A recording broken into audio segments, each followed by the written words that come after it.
Mosinita, Nejibe Mazomoladi, Mosinita, Nejibe Mazomoladi, Fiamale, Simawo Mazomoladi, Fiamale, Simawo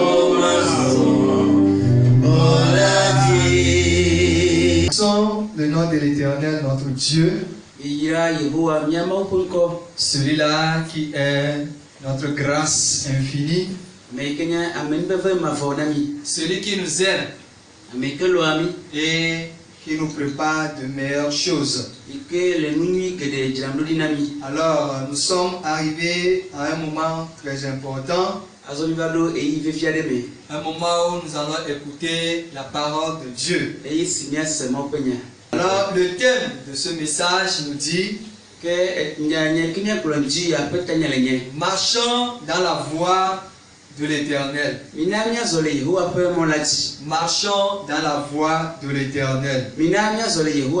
Si vous nous permettez, nous allons lire un texte dans 1 Roi chapitre 2, du verset 1er au verset 4. Là,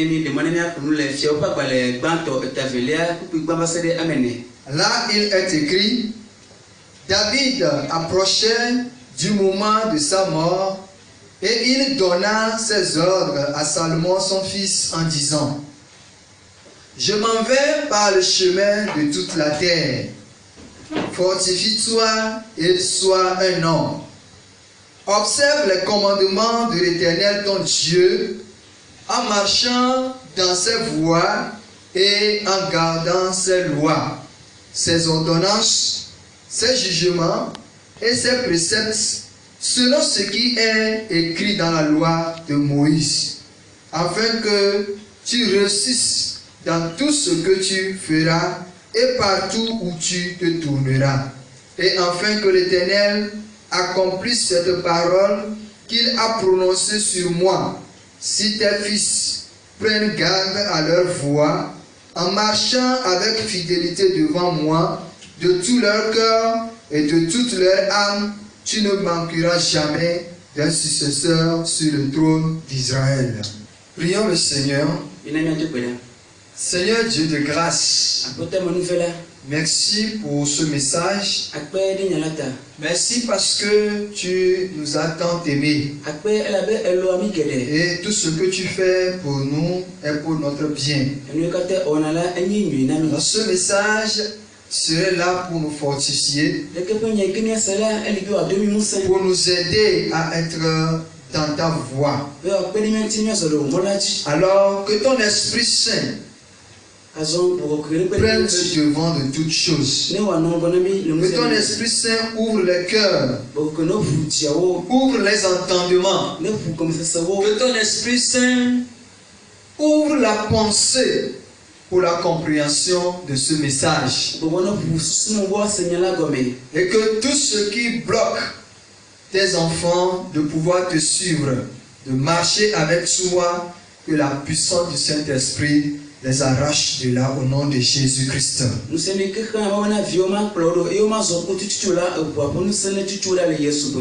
le nom de Jésus, nous avons prié. Amen. Amen. Amen. Comme un père qui voudrait chaque fois et en tout moment donner des conseils à ses enfants, Dieu aussi, dans son entendement, dans sa pensée et dans ses résolutions, a aussi le désir de donner des conseils à ses enfants. Et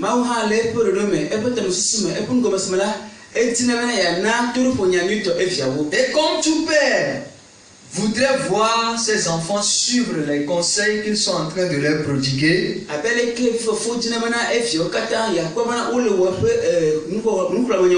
ainsi Dieu aussi voudrait que nous aussi, quand il nous parle, il nous donne des conseils, qu'on mette ces conseils-là en pratique afin de pouvoir réussir.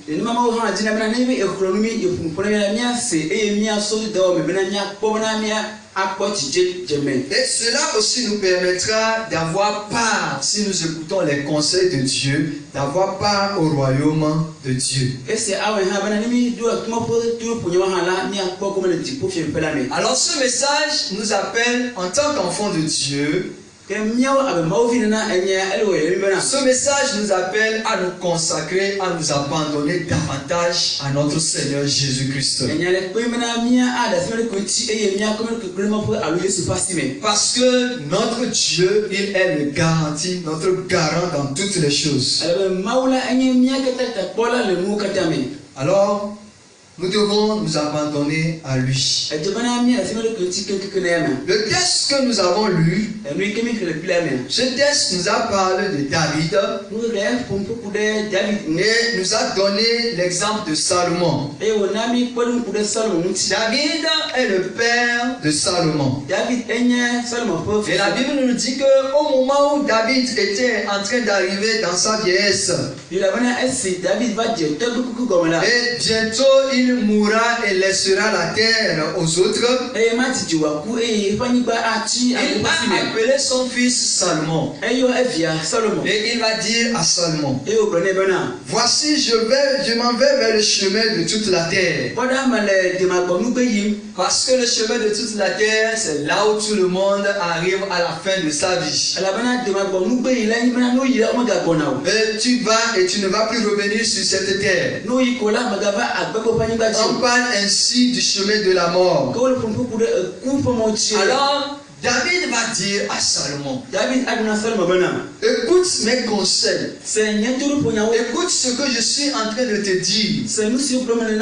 Dans ce moment où je suis en train de partir, le Seigneur m'a fait une promesse. Et dans sa promesse, il m'a dit que si tous mes enfants, mes descendants vont écouter sa voix et vont mettre cela en pratique, alors je ne manquerai jamais de descendants sur mon trône. Alors pour que cette promesse s'accomplisse dans ma vie, je voudrais te dire d'écouter et de marcher selon les recommandations que Dieu a faites au travers de la bouche de Moïse.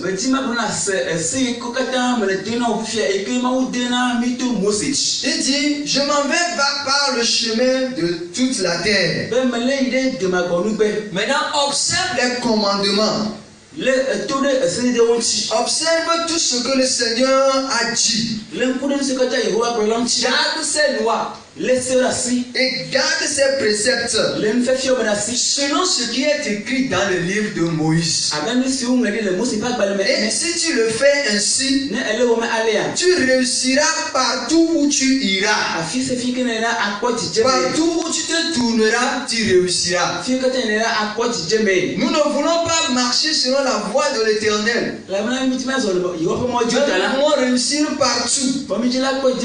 Écoutons ce que Moïse dit. Et David dit à son fils, marche selon les voies de l'Éternel. Et ainsi tu réussiras. Alors le désir de l'Éternel, c'est que chaque enfant décide de marcher selon ses voies, selon ses conseils. Et les conseils de l'Éternel se retrouvent dans la Bible, dans la parole de Dieu. Aujourd'hui, nous sommes ses enfants. Et nous sommes heureux parce que beaucoup ont été instruits dans les écoles. Et nous pouvons lire facilement les langues, le français, nous pouvons lire l'anglais, nous pouvons lire l'évé. Alors nous devons retourner dans la parole de Dieu pour trouver les conseils de l'Éternel. Tout chrétien ou enfant de Dieu doit marcher selon la voie de l'Éternel. Pourquoi donc? Pourquoi nous devons nous atteler à marcher selon la voie de l'Éternel? Nous devons marcher selon la voie de l'Éternel pour pouvoir réussir dans tout ce que nous ferons. Alors si nous voulons réussir dans tout ce que nous faisons, nous devons marcher selon la voie et les recommandations de l'Éternel. Dans le livre que nous avons lu, 1 Roi chapitre 2, au verset 3, il est dit: observe les commandements de l'Éternel ton Dieu, en marchant dans ses voies et en gardant ses lois, ses ordonnances, ses jugements et ses préceptes selon ce qui est écrit dans la loi de Moïse. Et il ajoute: afin que tu réussisses dans tout ce que tu feras et partout où tu te tourneras. Alors réussir dans tout ce que nous faisons, c'est avoir du succès dans tout ce qui est projet que nous faisons. Si nous voulons faire quelque chose, nous avons lancé des projets, nous avons lancé des objectifs que nous voulons atteindre, nous devons suivre plutôt les préceptes de l'Éternel et nous réussirons. Pourquoi cela est ainsi? Parce que nous marchons ainsi dans la volonté de Dieu. Il n'y a nulle part dans la Bible où il est écrit: nous réussirons dans certaines de nos entreprises et d'autres nous n'allons pas réussir. Il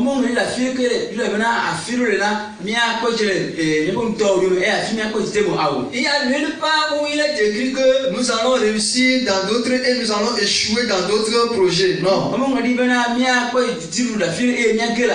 La Bible dit que si nous marchons selon les recommandations de l'Éternel, si nous marchons selon ce que Dieu nous demande de faire, ainsi nous allons réussir dans tout ce que nous allons entreprendre. Mais aujourd'hui, nous ne voulons pas marcher selon les recommandations de Dieu. Nous ne voulons pas marcher selon les pensées de Dieu. Nous voulons marcher selon notre propre pensée, selon notre propre vision. Comment allons-nous donc réussir? Celui qui marche selon les recommandations de Dieu est celui-là qui ne fait rien sans le consentement de Dieu. C'est celui qui vit dans la justice avec intégrité et amour. Dieu ne dit nulle part dans sa parole que nous allons échouer. Il n'a pas dit que nous allons échouer parce qu'il sait que nous n'allons jamais chercher à faire ce qui est mal. Nous ne serons jamais méchants pour chercher le malheur des autres ou détourner les autres pour nous-mêmes. C'est pourquoi dans la parole de Dieu, quand on parle des enfants de Dieu, on n'a jamais dit que les enfants de Dieu vont échouer. Mais on dit toujours que les méchants échoueront dans leurs projets. Pour nous les enfants de Dieu, nous réussirons tout ce que nous allons entreprendre. Parce que nous n'allons pas marcher selon notre propre volonté, mais nous allons marcher selon la volonté de Dieu. La promesse de réussir dans les entreprises n'est pas pour celui qui ne marche pas selon les voies de Dieu.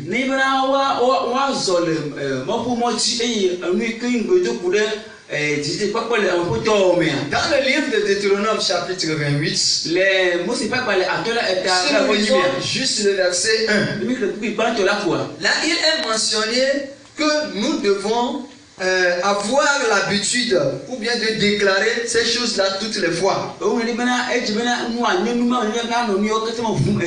tant qu'enfant de Dieu, nous devons les déclarer dans notre vie. Nous devons dire à Dieu: si j'obéis, si je marche, si j'écoute, si je prends mes décisions selon ta voie, selon tes recommandations, selon tes ordonnances, Alors voilà ce qui m'arrivera. Je réussirai dans mes entreprises. Je serai béni à mon départ. Je serai béni à mon retour. Je serai béni dans tout ce que je fais. Et partout où tout ce que je toucherai serait des bénédictions. C'est ce que ce verset-là nous dit. Mais nous avons l'habitude d'oublier la première phrase. Il nous dit, si tu obéis, et nous avons l'habitude juste de lire, je réussirai dans mon entreprise, je réussirai dans mon départ, je réussirai dans mon arrivée, je réussirai. Mais est-ce que nous obéissons à la voix de l'Éternel?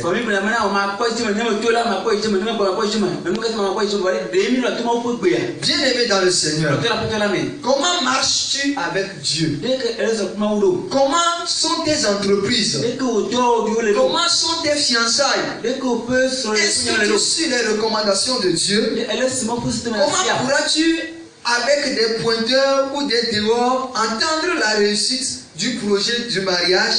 Comment penses-tu réussir si tu ne cesses de prier ou de refuser d'écouter Dieu?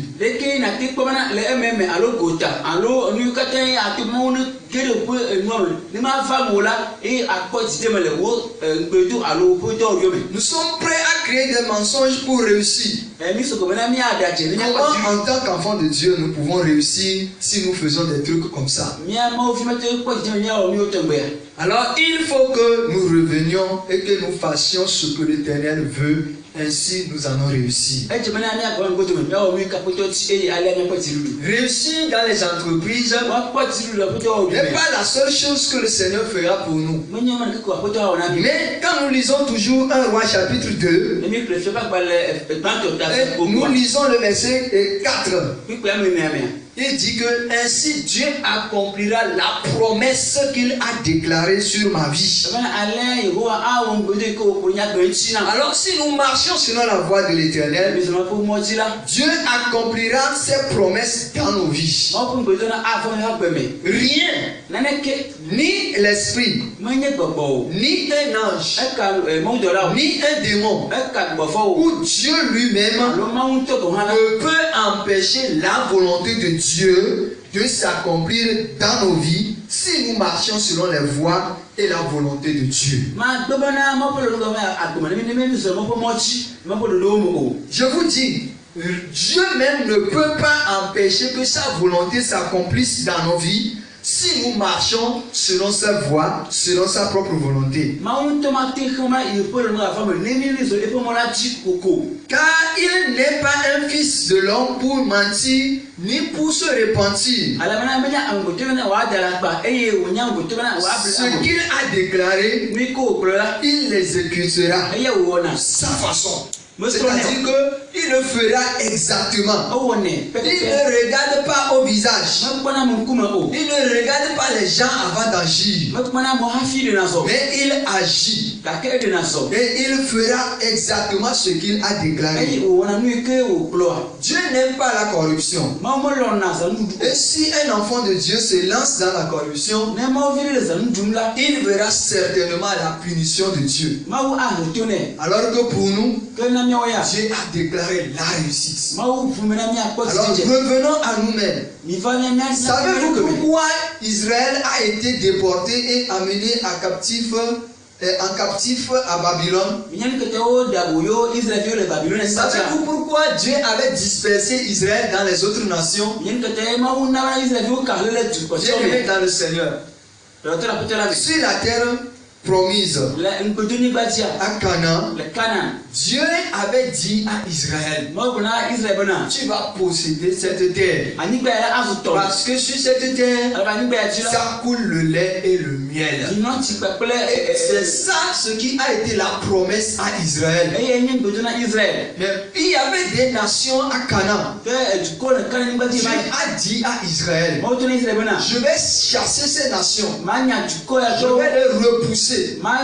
Je vais les détruire. Et je vous donne ces nations-là. Quand vous allez arriver, n'ayez pitié de personne. Détruisez tout. Jusqu'aux animaux. Et quand vous serez là-bas, agissez fidèlement selon ma volonté. Agissez fidèlement selon mes recommandations. Mais Israël n'a pas compris pourquoi Dieu avait chassé les nations sur la terre là. Sur cette terre où coulait le lait et le miel, il y avait des abominations. Des gens ne vivaient pas bien. Ils n'honoraient pas l'Éternel. Et Dieu n'était pas content de ce qu'il faisait. Alors il a fait grâce à Israël pour dire avec Israël, je vais démontrer aux nations que non seulement ils vont posséder cette terre sur laquelle coule le lait et le miel, mais quand je serai en train de dire que je vais au Père pour vous préparer une place, cette place-là, il n'y aura plus de pleurs et de grands dedans.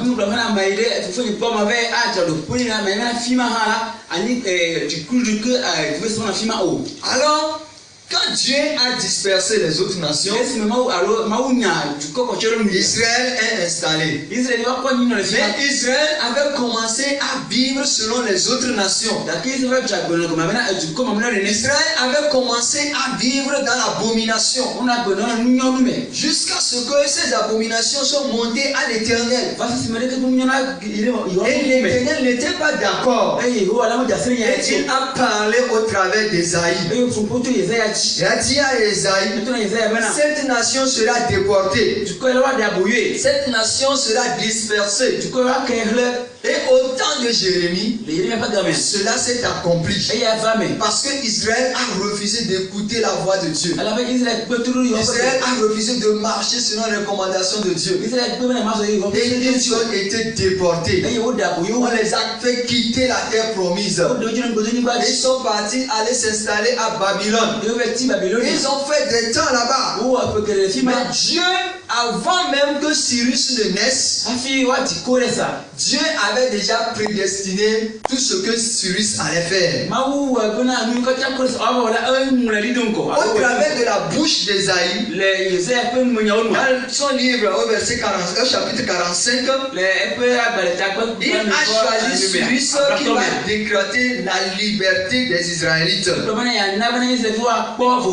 Ainsi, le temps est accompli et les Israélites sont revenus sur la terre. Mais comme ils ont continué à refuser, à écouter Dieu, ils sont encore de nouveau dispersés dans les autres nations. Et il a fallu l'Organisation des Nations Unies, l'ONU.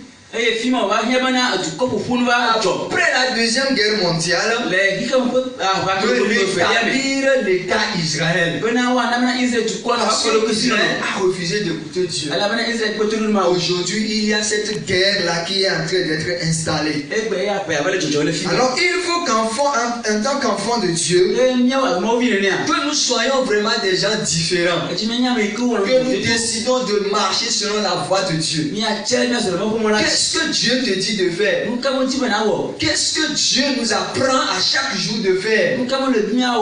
Qu'est-ce que Dieu nous enseigne? Qu'est-ce que la parole de Dieu nous conseille de faire? Arrives-tu à pardonner aux autres? Arrives-tu à aider les autres? Arrives-tu à marcher selon les promesses, les recommandations de Dieu dans ta vie? Il faudrait que chacun de nous revienne à l'Éternel. Et si nous marchons dans ses voies, il accomplira certainement ses promesses. Dieu accomplit toujours ses promesses dans nos vies. Quand il a promis à Abraham, il a fait.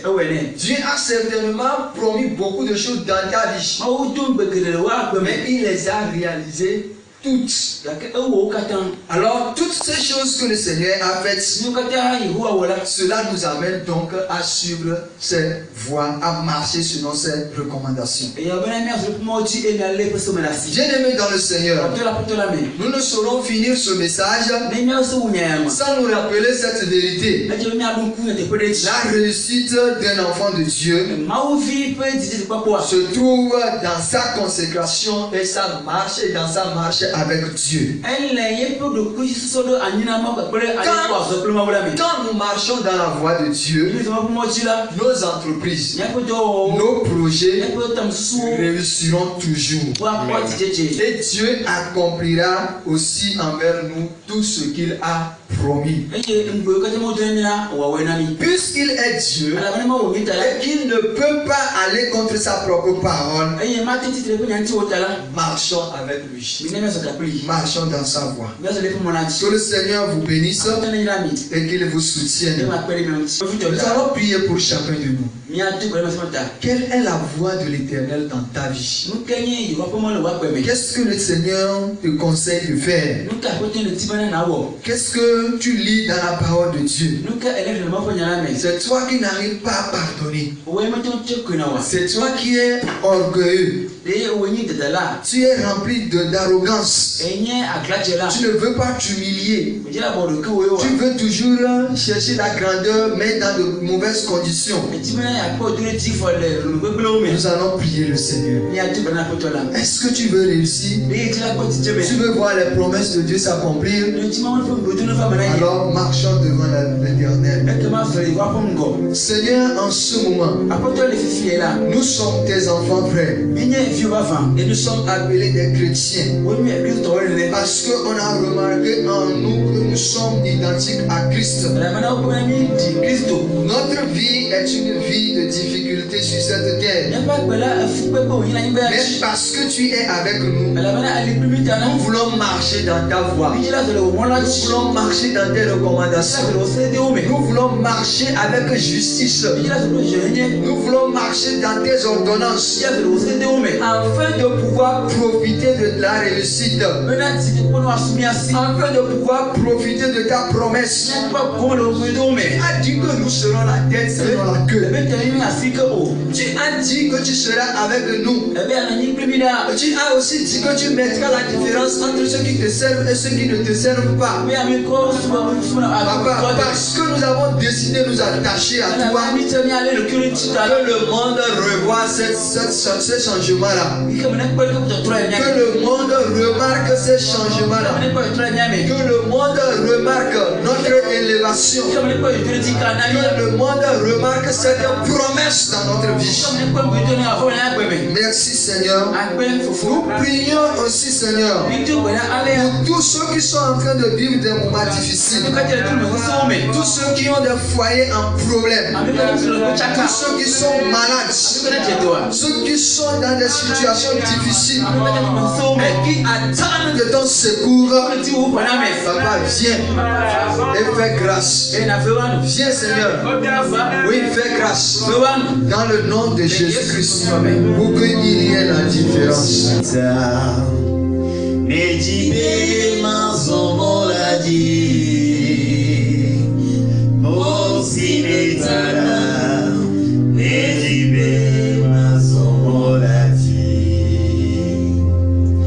Fiamma